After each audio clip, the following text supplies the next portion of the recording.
Actually, it was about 2 seconds. I chose Christian not because of all of the successes that he's had here at Durant, and there have been plenty. I chose him because of all the times that he fell down, but then learned how to pick himself back up with the support of our school community. Today, I emailed Christian's mom. This is why I like speaking.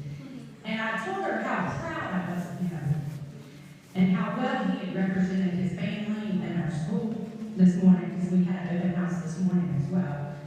And like any great parent, she promptly posted on social media this wonderful picture of him and stated how proud she was.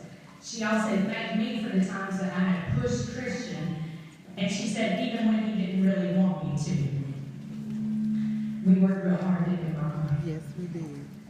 And I really laughed at that.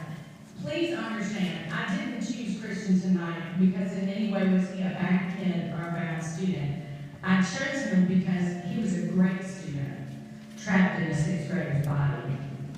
I don't want to steal any more from his story, but this young man is an absolute perfect example of why we are Durant and what is most special about our school. Without any further